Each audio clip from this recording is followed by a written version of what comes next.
doesn't look like they're doing anything right yet.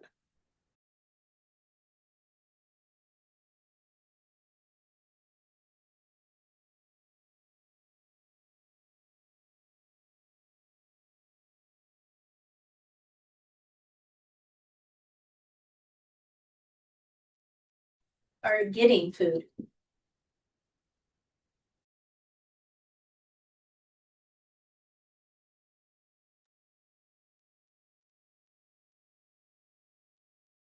Okay. Hello and welcome to Avista's public participation meeting. I'm Anna Matthews, Customer Engagement Manager. Today is part of a series of public participation meetings Avista is hosting to let you know how we're meeting clean energy goals and how that impacts you. It's also a way for us to hear directly from you about your priorities, questions, and other feedback.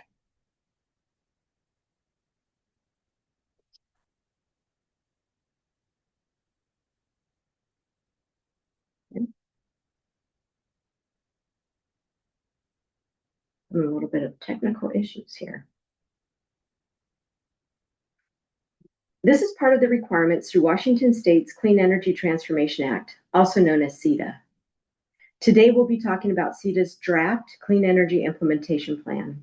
We'll start with a short presentation and then have time to answer your questions. This meeting is being recorded. During the meeting, please make sure you are muted. You can put your questions in the chat throughout the presentation or wait until the end of the Q&A part of this event.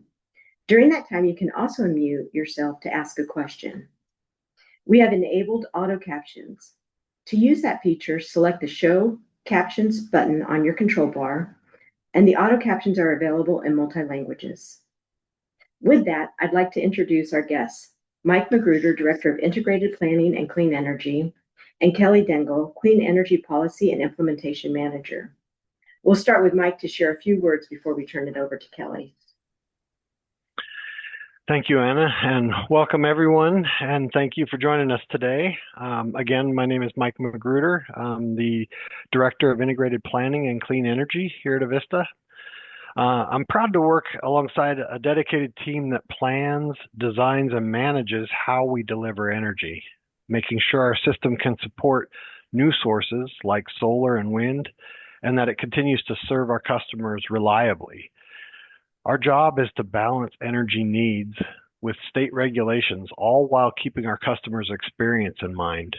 It's a complex task, and it's even more challenging as we see new renewable energy policies in Washington.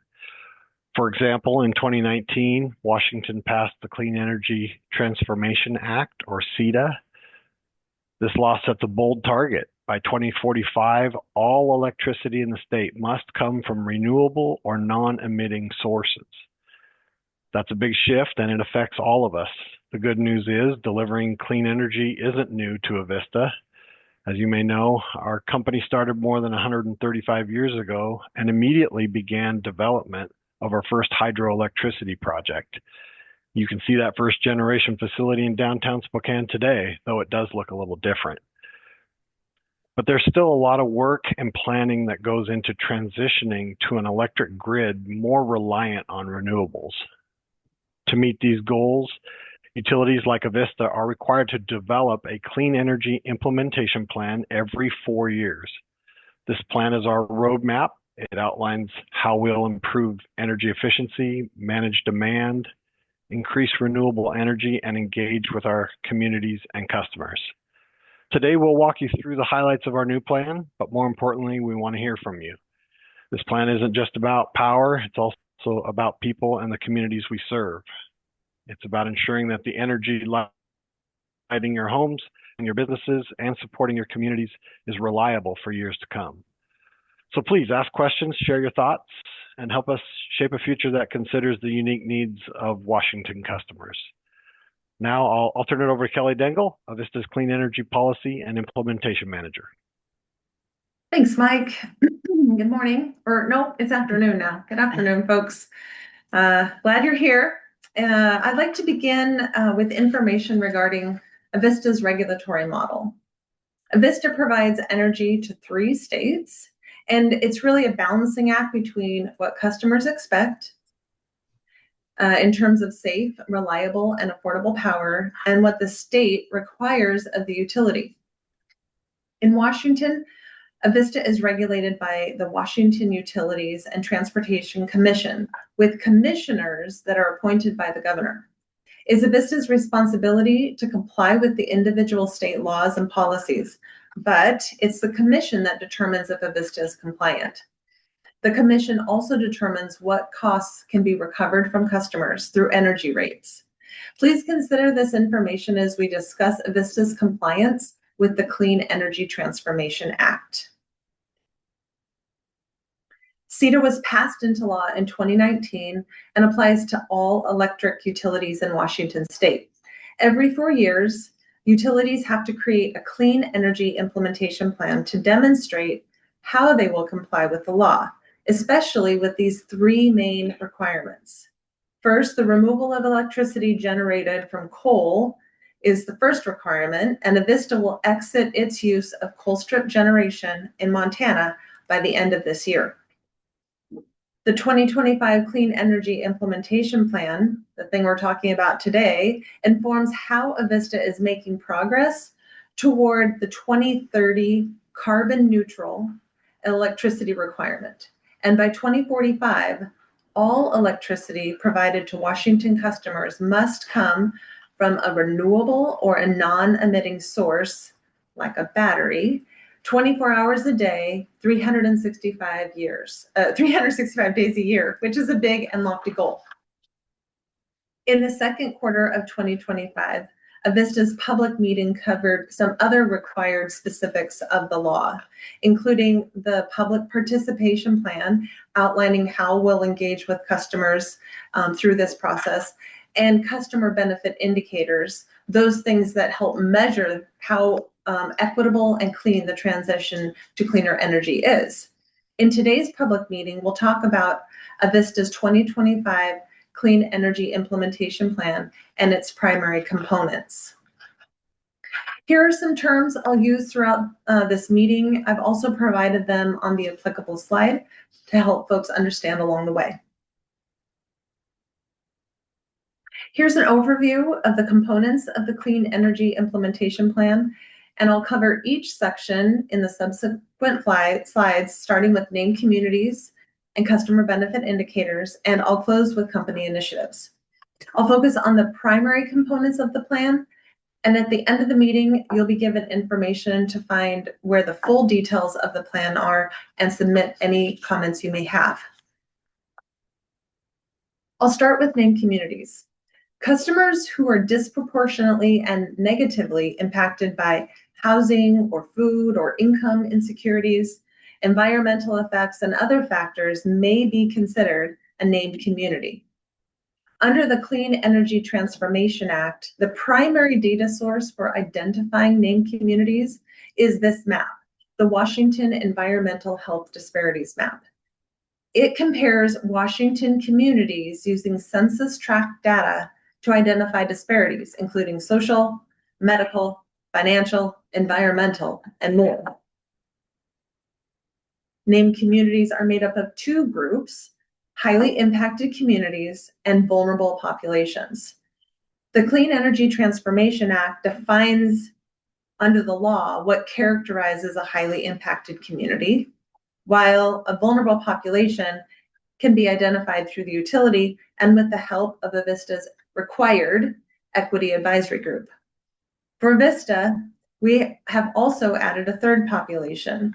So for vulnerable populations, we have the Washington Department of Health Disparities Map, characteristics identified from the Equity Advisory Group, and the Federal Justice and Economic Map. Although highly impacted communities are designated by the law, as I've said, vulnerable populations are determined by Avista. This slide provides details about all the characteristics of vulnerable populations, specifically those characteristics that were identified by the Equity Advisory Group for Washington State. The law intends for all customers to benefit from the transition to cleaner energy, and that benefit is measured by customer benefit indicators. The law requires that named communities, the population I just described, receive an equitable distribution of benefits and a reduction of burdens.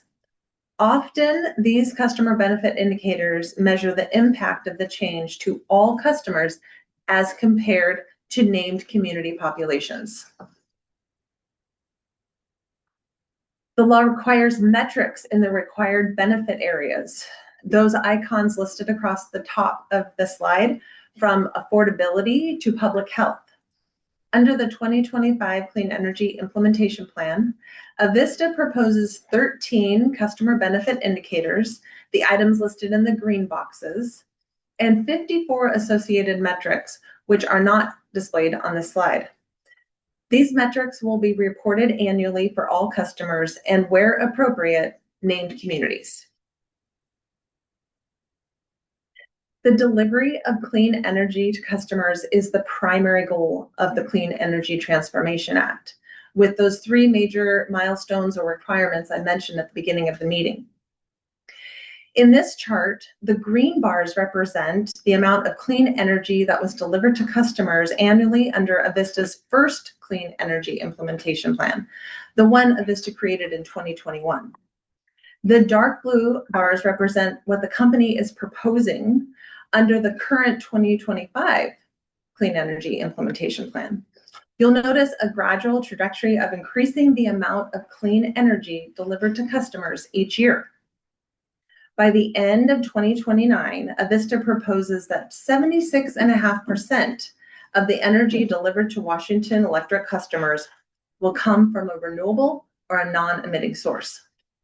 This sets Avista up well for meeting the second CETA milestone, the one in light blue, that by the end or by 2030, we will be carbon neutral, where at least 80% of the energy delivered to customers comes from a clean or a non-emitting source. You may be thinking, isn't Avista already delivering clean energy with all the hydro dams they have? And you'd be correct. But under the law, utilities must prove that the energy is generated from a clean source. That proof is called a renewable energy certificate. Keeping the energy generated with the certificate proves it's from a renewable or a clean source, while separating the energy from the certificate means the energy isn't clean anymore. Prior to CETA, or the Clean Energy Transformation Act, Avista separated the energy from the certificate and would sell that certificate, that proof, in energy markets to help benefit customer rates. In order for Avista to meet these annual clean energy targets under the law, the company can no longer sell the renewable energy certificate. Avista must keep the certificate with the energy and ensure that that proof is not sold. And that's done by retiring the certificate. The second bullet on this slide helps Avista meet future Clean Energy Transformation Act requirements through a request for proposal for new energy generation sources. The company is currently evaluating their submissions, determining what new energy resources could be compliant with the law and cost-effective for customers. The decisions from this process will be known later this year and in early 2026. The cost of retiring renewable energy certificates and implementing other components and parts of the 2025 plan will have an impact to customer bills. While many factors will influence your total bill over the next few years, and there'll be various changes to customer rates that are unknown at this point, we do have an estimate for the cost of the 2025 plan. Based on an average electric usage of around 11,000 kilowatts annually, it's estimated the annual impact would be about $33, and that may translate to $3 or $4 monthly. This seasonal difference is because energy use trends are higher in colder months like February and lower in milder months like September. Your actual costs may be higher or lower depending on your usage, as every customer and situation is different. Avista understands that any change in your bill matters, especially as the cost of everything else continues to rise. Although these cost increases are driven by the state law requirements, Avista is working to minimize the impact of the law on households and businesses while still remaining compliant. Another required area of the plan is energy efficiency, or reducing the consumption of energy while maintaining the same or similar results. Prior to the law, Avista had required annual energy savings to attain, which is measured in megawatt hours. These requirements are now included as a component or a part of the Clean Energy Implementation Plan. To meet the target of more than 147,000 megawatt hours of energy savings, the company will continue to offer and seek new cost-effective programs for customers, like improving home insulation and lighting and offering rebates on energy-efficient appliances. These energy-saving or conservation efforts result in less energy Avista has to provide for customers, which in turn helps customer costs. Another way of reducing energy consumption is through demand response programs, which intend to reduce usage during high demand times, like the hottest day of summer or the coldest day of winter, or shift the usage to a different time of the day. In Avista's 2021 Clean Energy Implementation Plan, the company signed an agreement with an industrial customer to call upon them to reduce their energy consumption by up to 30 megawatts in a given hour. Primarily, customers pay their bill in kilowatts. These are megawatts, so much bigger and larger component of energy. Under this new plan, Avista wants to increase to 55 megawatts that could be called upon in a single hour to reduce usage. The company issued a request for proposal requesting that companies submit their programs that could help Avista achieve this additional energy savings. These programs could range from aggregating customer batteries or expanding the use of financial incentives to encourage customers to reduce usage during specific periods. In addition to the required Clean Energy Implementation Plan sections under the law, the company also proposes initiatives that are very specific to Avista, including the continuation of the Named Communities Investment Fund and proposing aspirational goals under each customer benefit indicator area. The company proposes investing up to $5 million annually to support the equitable distribution of energy and non-energy benefits and the reduction of burdens for named communities. Under the 2021 plan, Avista has supported projects like resiliency at the Martin Luther King Jr. Center in Spokane and a community center in Malden, Washington.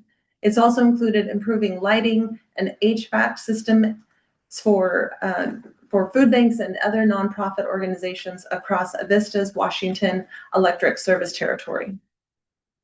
Avista has invested more than $7 million in named communities since the fund began and would like to continue investing in named communities over the next 4-year period. Let's talk about Avista's aspirational goals next. The company is proposing 6 aspirational goals listed in the green boxes, one for each of the benefit areas listed across the top. These goals include increasing participation in programs like energy efficiency or financial energy assistance under affordability, to decreasing the frequency of outages under energy security, and decreasing greenhouse gas emissions under environmental effects.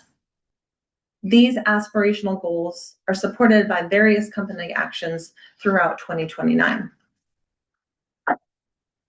So here's a summary of the primary components of the 2025 plan, from named communities through company initiatives. I focused on the primary components of the plan. If you're interested in knowing all the additional actions and details of Avista's 2025 plan, please consider reviewing and reading that plan on our website. This is information about where you can find that plan at myavista.com/CEIP or Clean Energy Implementation Plan. You're welcome to email your comments about the plan to CETA@avistacorp.com or use the comment form on our website. The public comment period is open through August 31st. Avista will compile and include comments when the plan is filed with the Washington Utilities and Transportation Commission on October 1.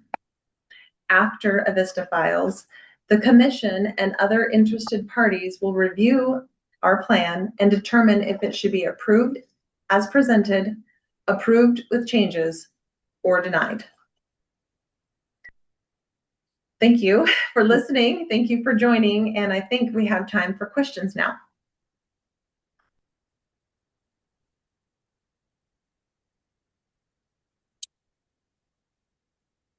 Feel free to come off mute or to put your questions in the chat.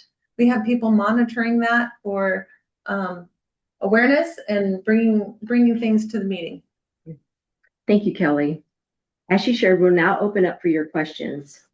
You can enter your questions in the chat, or you can unmute yourself to ask for questions. If your questions are not answered today, or if you have further questions or feedback, you can reach us by emailing CETA, CETA @avista.corp. For this portion, the question and answer session, Tamara Bradley, our Manager of Social Impact, will facilitate this section of the meeting. Thanks, Anna. Appreciate that. And Kelly, job well done on a very complicated subject. Thank you all for being here this afternoon and spending your lunch hour with us. We appreciate that.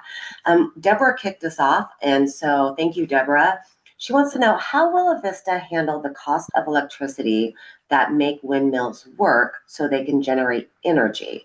And before you answer that, Kelly, I did want to also note her comment that covering farmland with windmills that kill birds, sorry about that, and farmland covered with solar panels further decreases farmland, all in the name of renewable energy that is not green and more costly. So I just wanted to make sure I noted her comment too, because I think that is a common sentiment that we hear. I'd like to start by saying, Avista does not own any wind facilities. We receive power from wind facilities, but we do not own them.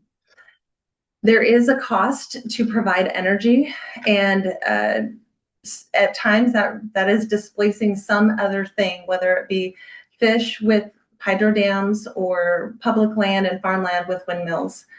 Under the big beautiful bill, changes were made for tax incentives related to wind and solar. By phasing out those incentives, the cost of energy for wind and solar production will increase, and Avista is aware of that.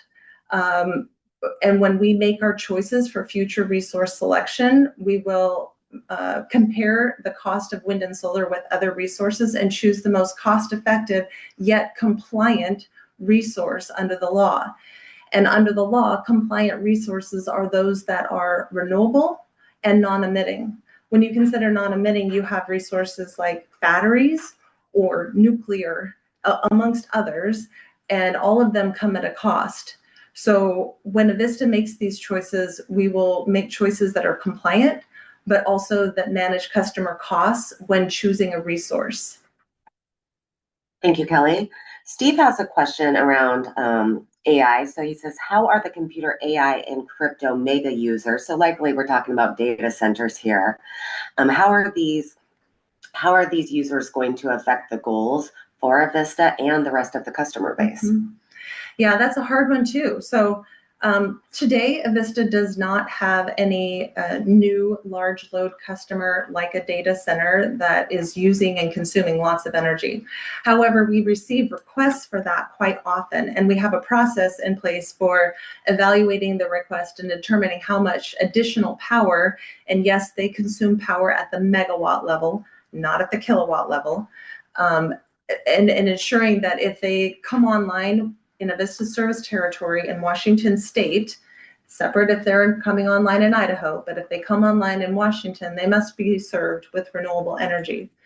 And so in bringing on a new customer like that, Avista needs to balance not only the request of the customer, because we are obligated to integrate them into our system, but the compliance with the law to ensure that they're served with renewable energy. There will be a cost impact to all customers if that were to be the case. And Avista does anticipate requests for additional large loads into the future. However, as of today, we don't have one on our system like a data center. Thank you, Kelly. Sydney is calling in from Pullman. A quick moment to say go Cougs, Sydney. But she lives in an apartment complex and some of the parking spaces are covered. She had an idea that these covered spaces could have solar panels attached to them and provide energy to the apartment complex. Has Avista considered examples or ideas such as those? Rooftop solar, or using any type of roof, whether it be a home, the top of a garage, a parking garage, or the top of parking lot covers, yes, we have considered that. It's not a prime, deploying rooftop solar at the residential level is not a primary component of Avista's plan, but considering specific populations within Avista's territory, like our named community population, seeking out groups that could really benefit from that and are qualify as a named community under the law, we would consider how rooftop solar or solar on a parking garage or a parking structure may benefit those customers and help subsidize the costs for a project like that. That's at the named community level, not at the all customer level. Thank you, Kelly. Our next question is around nuclear. We had this question this morning, so thank you for bringing it up, Deborah. Nuclear seems to be the best option for creating energy and could replace costly windmills and ruining farmland with solar farms.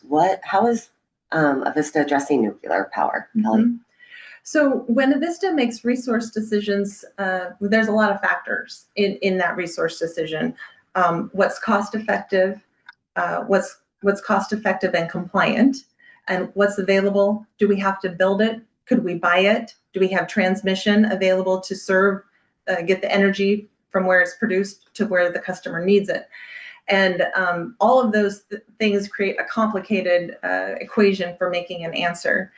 Avista has evaluated nuclear energy along with other renewable and non-emitting sources for serving customers. However, it's not a cost-effective option today. If Avista were to go build a nuclear facility and front all of the costs to make that happen, we'd have to recover those from customers, and it would have an impact. In addition, there isn't an existing nuclear facility out there that Avista has access to buy the power from that company and serve our customers with it. So into the future, as nuclear energy and other non-emitting resources mature and become more prolific, Avista may be in a different situation in the future to acquire that type of energy resource and serve customers with nuclear power. But today, that's not an option. Thank you for the question. We get that one often. Thank you, Kelly, for your response. Okay, scanning the chat here. We did have a question come in when are the comments due on Avista CEIP, and I do see that our team is putting that into the chat. Do you want to reiterate that, Kelly, maybe when we're actually filing it, and then what does the process look like after we file? Yes, so by the last day of this month, we'll even accept comments Sunday at 11:59 p.m. Customers can email us. We'll also receive comments from our comment form. We are required to document those comments and respond to them in writing in the document.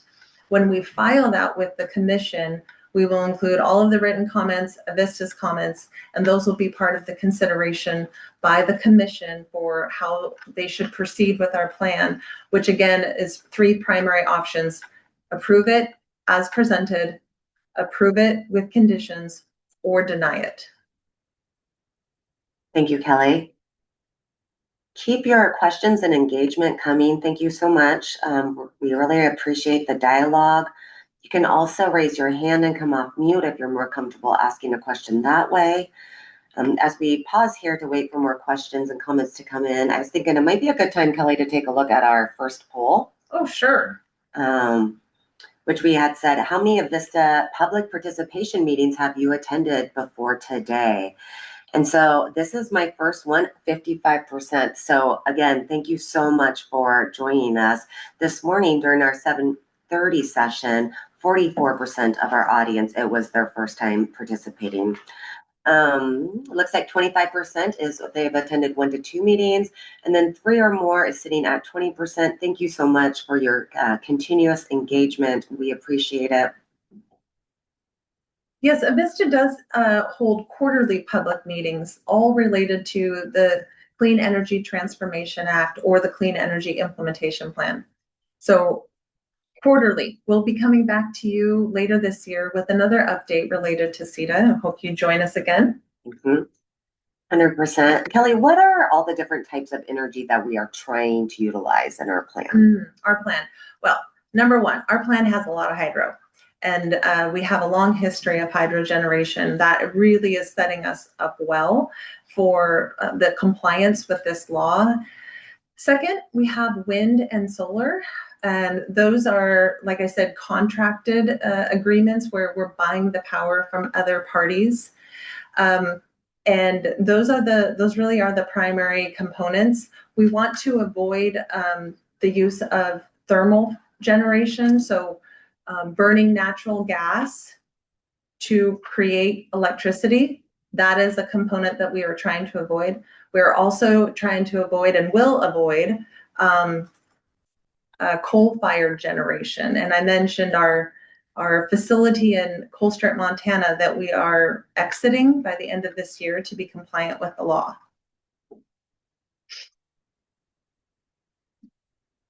Kelly, will the comments from this chat also be forwarded to the commission? Do you want to maybe address how we take the actual items in the comments and they're actually part of our plan when we file it? Yes, we are aware that this is a great forum for sharing information and capturing customer sentiment. Those items and comments that are actionable will be recorded in the document, and Avista will respond in the document. Thank you.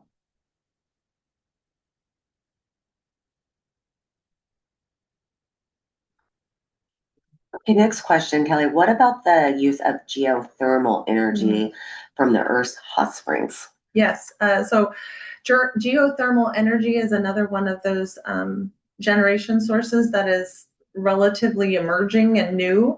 It's not a cost-effective option for Avista to pursue right now. So this balancing act between, well, yeah, you could go build all this stuff and it might be really expensive, is a way to comply, but it's not a way to comply for Avista, and it would have a significant cost impact to customers. So there's this balance between being compliant, which is what I mentioned at the beginning of the meeting, and staying cost effective or cost conscious. So there is a cost to every action we take, but Avista is trying to make decisions that are compliant but don't provide rate shock or undue rate increases for customers. Thank you. Thank you for the question, Mike. Mike says, are there any discussions between Avista and government facilities to perhaps install solar and reduce the long-term cost to taxpayers? Installing solar. So Avista does have representation with various Washington state government agencies to ensure that we're aware of what policies are being made and have an opportunity to express the utilities position on these policies. That doesn't always mean Avista gets its way, but we have a voice in the conversation, and that actively happens. When it comes to solar, there isn't an incentive for Avista to provide customer installed solar. I mentioned the demand response program and the request for proposal, how we're hoping that companies come to us with great ideas of how to maybe incentivize rooftop solar. And then we could help bring those benefits of the rooftop solar to the grid and help customers. That is something we will see as the request for proposal process plays out.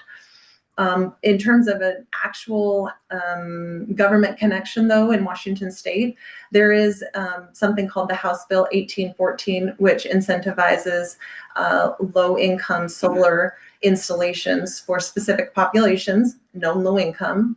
And Avista, as part of our 2025 plan, not a primary component, but a secondary component, we are pursuing 1.5 megawatts of solar plus a battery to benefit known low-income customers, and utilize House Bill 1814 for that program, and help it make it cost-effective for all customers. And if you want to look at it up specifically, it's second substitute House Bill 1814 for the details of that law and what's available to customers and utilities. Thank you, Kelly. Moving forward, do you know if geothermal energy is more costly than using electricity to run windmills? I can't predict on what is most cost effective or not, and I don't have a good comparison in front of me of costs. I just know that Avista is committed to choosing least cost resources for customers while remaining compliant. So if geothermal actually was a better resource choice and available in Washington service territory, Avista would consider it and would be part of our plan. Now, really great questions coming in. Thank you so much. We had a question this morning, Kelly, and not to put you on the spot again, but as we wait for our customers to ask more questions, we had an individual this morning that said, hey, what sets Avista's clean energy implementation plan aside from the other two investor-owned utilities in Washington State? And obviously, we serve a different territory, a different region of Washington State. So maybe you could highlight a couple key features of our plan that's different. Sure. I mentioned at the beginning of the meeting that CETA, or the law, it affects all investor-owned utilities and really all utilities in Washington State. The two primary peers to Avista are Pacific Core Power on the west side, and also Puget Sound Energy on the west side. So when we say what really stands out for Avista, we're really making a comparison against those other utilities. So I would say the first thing is, because we are naturally blessed with so much hydro generation, we are in a different position to meet these energy requirements in delivering clean energy without having to go buy or build additional generation resources. So we have that available to customers, which helps keep the costs of complying with CETA somewhat in check, right? And second, the other special component for Avista is the Named Communities Investment Fund. That is not a requirement under the law. That is something Avista proposed as a specific company initiative, and setting aside that money to help customers that in non-traditional utility ways. So when we think about the utility, it's more like, well, you gave me some power, I'll pay my bill. That's it. But under the fund, it's more about making accessible, making it relatable, meeting a need beyond just providing power in terms of workforce availability, or in terms of resiliency with solar or batteries, and making that connection with the community beyond just paying your bill. We've done a lot of good work in the named community space. We've made some videos, put some articles out there, and I bet you something could be put in the chat highlighting how we have invested in named communities with that fund. Thank you, Kelly. Mike has a question. He says, thanks for the previous answer. Is Avista exploring using batteries at substations as an alternative approach to demand management? Mm-hmm. So when Avista considers a project out in the field, maybe this substation needs some reinforcement. Maybe this transmission line needs some help. Maybe there's customers at this part of Avista's service territory which have outages that are more frequent than this other part of our service territory. So when we have these situations come up, we try to look at the situation holistically and what are all the ways that we could solve this problem. Putting a battery at the end of a transmission line or pairing it at a substation to provide additional reliability is an option. Not often, though, is it the most cost-effective option. So we are required to make conscious, cost-effective choices for our customers as we spend capital to maintain and improve our electric grid.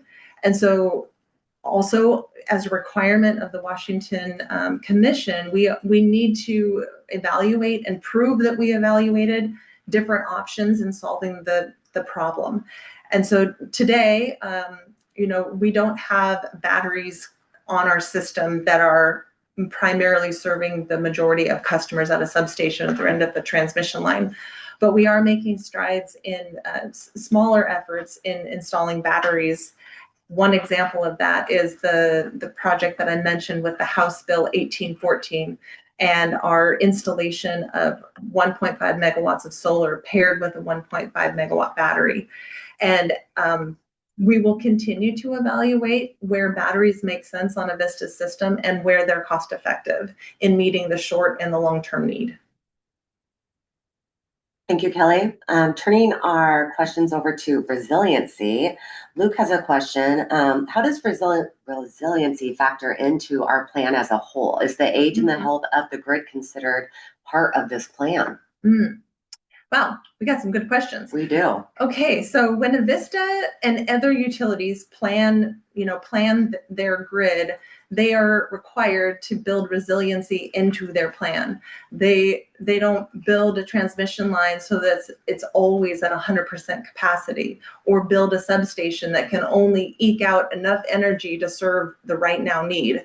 They have to build plans into the future that allow for growth.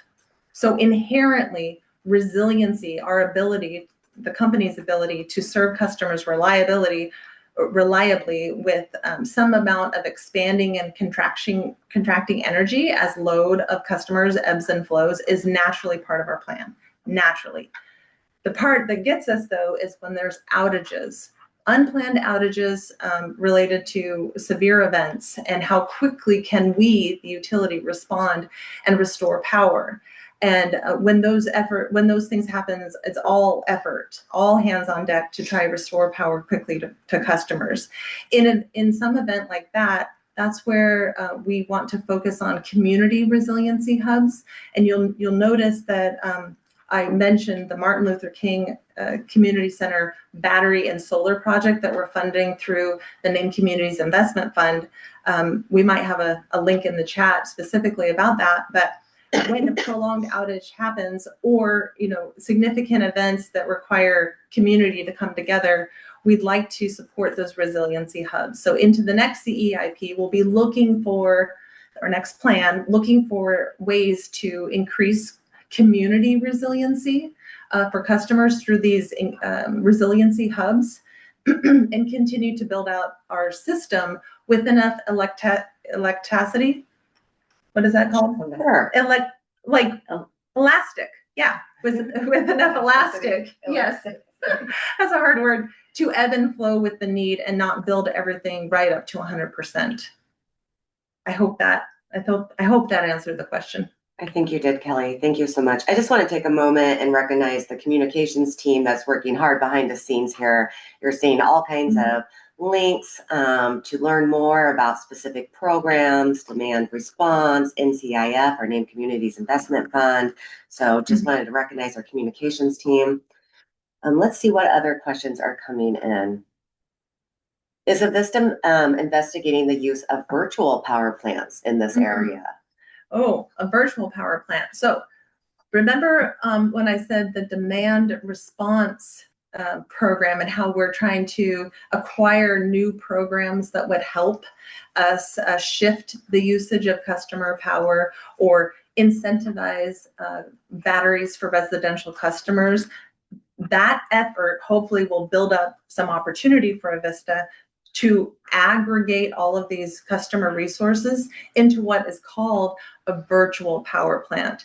So if for example, we had a program or customers independently decided to install a bunch of Tesla batteries at their house, and they were willing to let Avista have control of them, we could aggregate all of those batteries together and call upon them like a power plant, although it would be virtual, call upon them like a power plant and dispatch the energy from those customer resources to help serve the grid.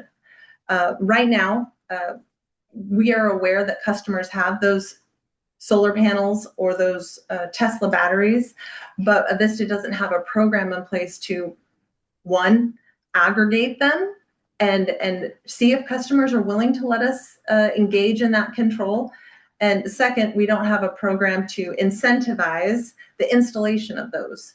And so through the demand response request for proposal, we're hoping that companies out in our area and across the United States will submit some bids or some programs to us for evaluation that would help us get to a point where a virtual power plant, our ability to aggregate all of these disparate customer resources with the push of a button and provide electricity to the grid could be an option.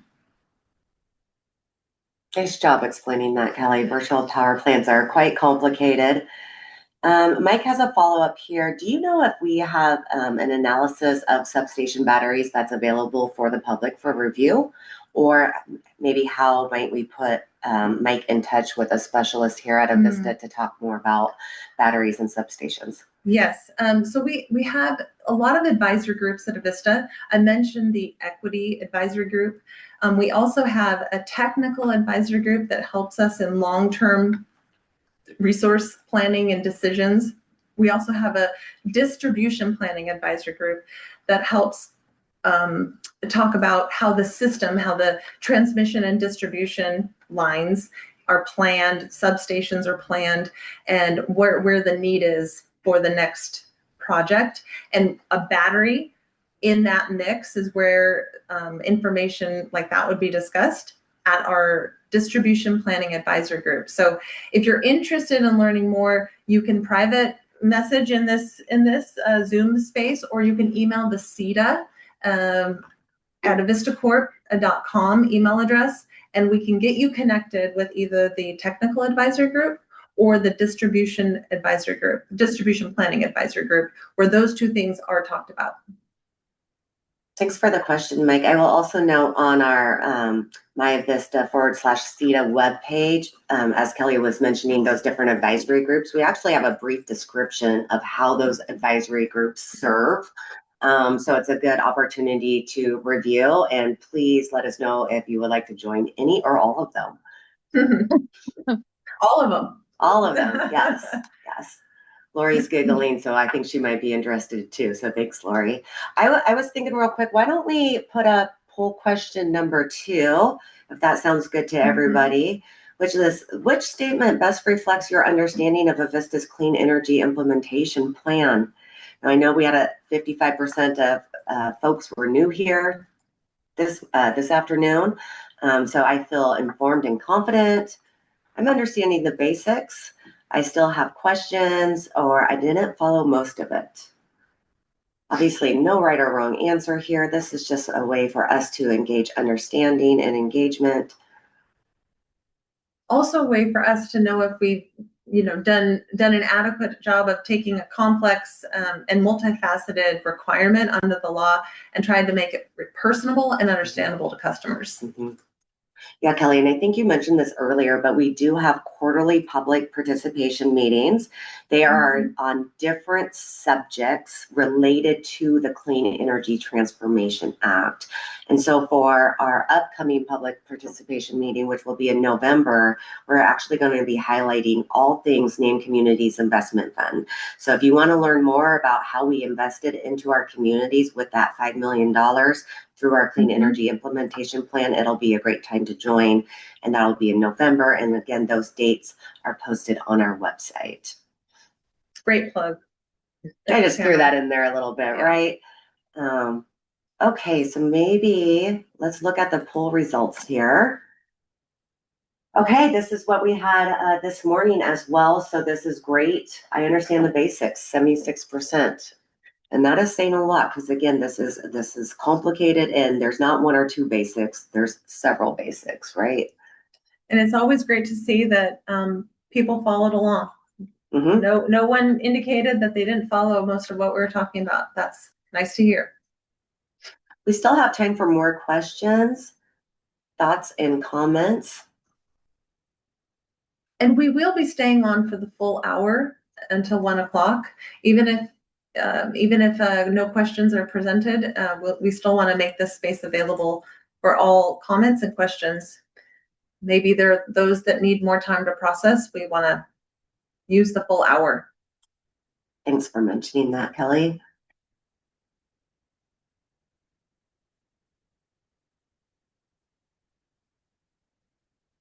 Okay, Mark has a question. So during hot, dry months of summer, year 2030, as an example, roughly what percentage of Avista's generation do you expect to source from hydro versus other sources?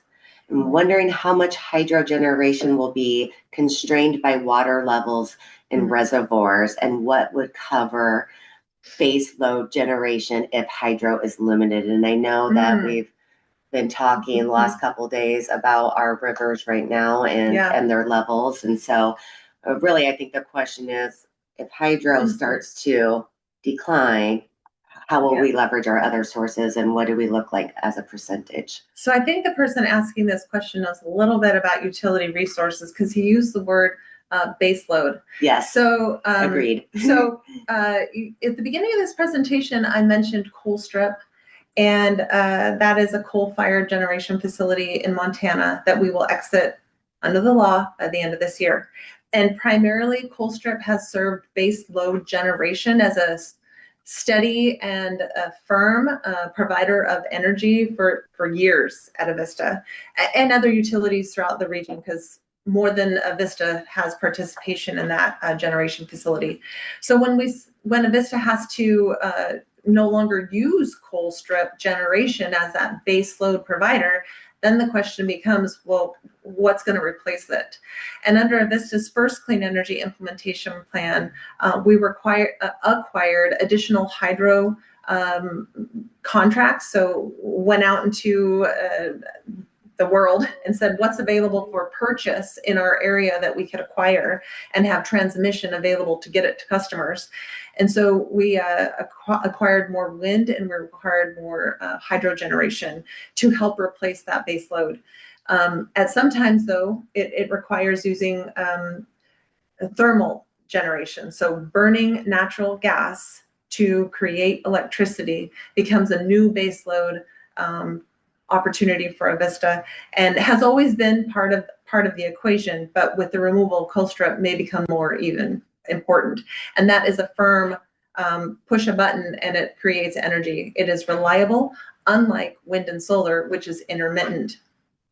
So as Avista produces hydro generation that is definitely influenced by water levels and snowpacks, we have to be very conscious about what's available to serve customers. The renewable energy targets that are presented for the 2025 plan are under normal hydro conditions. And you might say, well, is this a normal hydro year condition? And the answer would be no, we are not in normal hydro conditions right now.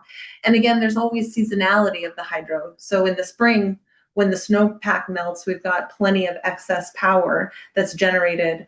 But in the summertime right now, we're extremely low and not relying on hydropower to serve customers. So until that requirement of 2045, when all power needs to be clean, or renewable and non-remitting, we will have to continue to use thermal generation or burning natural gas to supplement and support customers with renewable and non-emitting energy. and need a lot of improvements in technology and cost effectiveness to meet the goals into the future. How'd that go? That went well. Okay. Kelly, you're doing a great job. The complicated questions. Again, we appreciate this engagement. We know that this is not easy stuff to remember or to even grasp, especially if you're hearing it for the first time. Luke actually has a specific question. He's referring to looks like our 2021 plan. So he talks about that. He remembers reading that in the draft plan. So he may be referring to our original draft of this plan that we were going to have solar installation down in Nevada. I'm not sure. I don't recall that, but I'm looking to you, Kelly, to see if you have any memory of that. Avista doesn't have plans or ownership of anything in Nevada. It's definitely not a solar installation. In our 2025 CEIP, the plan that's posted, we talked to you about today, another component that is mentioned is the House Bill 1814 solar program, where Avista is requesting 1.5 megawatts of solar plus a 1.5 megawatt battery under that House bill. And that is the only new solar addition under the plan. Again, nothing in Nevada. Thanks, Kelly. And his kind of follow-up to that was, is there a place in Avista, if not Nevada, are we looking at places in Avista's service territory for solar? For solar. Yeah. Yes. Remember the cost-effective equation. And should Avista buy it from somebody else or build it and take the power? And over the last cycles of acquiring new energy, it's primarily been have someone else, build it or own it, and Avista will buy the output. So buy the output from a hydro facility, a solar facility, or a wind facility. For Avista to undertake building a facility, that would be a lot more cost impact to customers, and it would have to pencil out. In fact, for Avista to build a new resource, it would have to be approved and reviewed with the Washington Commission and evaluated the cost impact to customers before we made that choice. In fact, truthfully, all of the resource decisions that we make in contracting power are also reviewed in compliance with the Washington Commission. So there's always this eye for compliance and regulatory process, and also cost effectiveness for customers, because we don't want to overbuild the system and acquire more resources that are needed, because then we have excess energy we're just sitting on. Thanks, Kelly. That just circles back to the beginning, right? That we are a regulated investor-owned utility. I'm going to take one more question here, and I think it's relevant because it's been in the paper and it's been talked about over the last couple of days. So appreciate the question, Mike. Based on the recent article in the paper about the low river levels, does Avista have the option to restrict customer water usage in order to maintain hydroelectric generation? I think that's a fabulous question. I've never heard that asked, and I think that it's a legit question. Thanks, Mike. Yeah, the answer to that is no. We do not restrict water customer usage for water usage for customers. That's not within Avista's role of obligation or responsibility.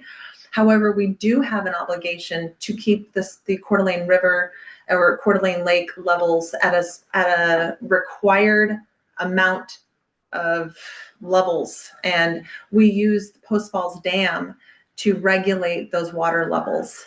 And if we are out of compliance, we will be fined if we do not keep those water levels in check and managed under the license that we have to run the water. So we don't influence individual customer use of water, but we do manage the Lake Coeur d'Alene levels and are required to, unless we want to get fined. Thank you, Kelly. Great question again, Mike. Appreciate that. We have about 2 minutes left. We are still putting links into the chat for you to learn more. Again, you can always email us at CETA at avistacorp.com. Go to our website at myavista.com/CEIP. We're still taking comments, right, Kelly? Should we Yeah. end with that? We're still No, taking comments? maybe something else just came through. I can't really see it though. Let's take a look.